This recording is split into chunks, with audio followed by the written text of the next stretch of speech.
All right, on to my number 4 best film of the year, and that is Lincoln, a much-talked biopic, which is guaranteed, of course, to garner Oscar attention, and especially for lead actor Daniel Day-Lewis playing the title character, and deservedly so.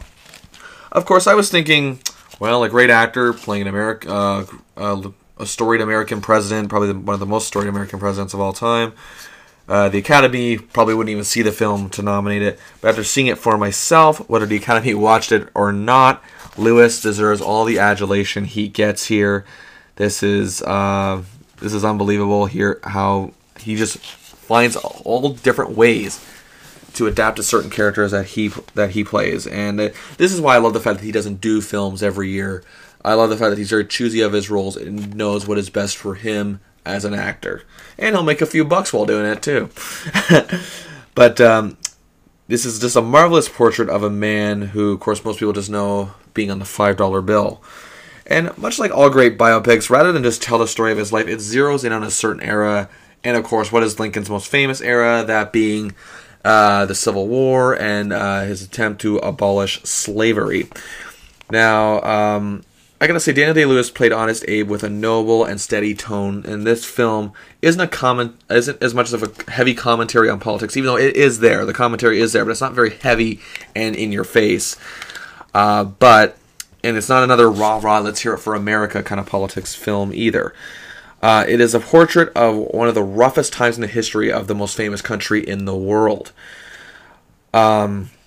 Steven Spielberg, of course, is behind this whole thing, and he makes us pay attention here, and I'm glad he does. He wants us to take something from this experience, to take something from the things that Abe Lincoln did in this era, and it is just such a redeeming story. Now, I said earlier, they're not aiming for commentary here, and there's underlying aspects, but there's similarities in this film to modern American politics. You can really find them if you study them closely. I definitely was really into the previous election that just happened this past fall, and I learned a lot more than I've learned in recent years.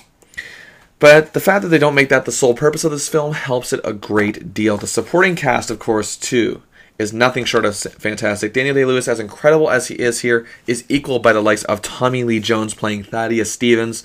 He did get an Oscar nomination for this, and he provides the film with a deep-rooted conscience. I love it.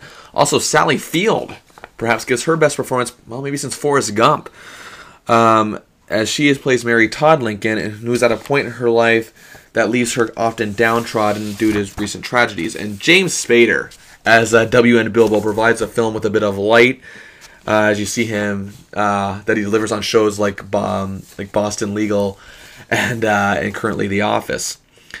And he's just a delight to watch. Also, you got to throw in the likes of Hal Holbrook, David Strathairn, Joseph Gordon-Levitt, John Hawkes, Jackie Earle Haley, Tim Blake Nelson, Hal Holbrook, and a host of others. And I might have said him twice, but and it helps make this American historical period piece come together and make it a collectively entertaining drama. I'm stumbling all over my words here, but that's okay. Which is why Lincoln is my pick for the number 4 best film of 2012.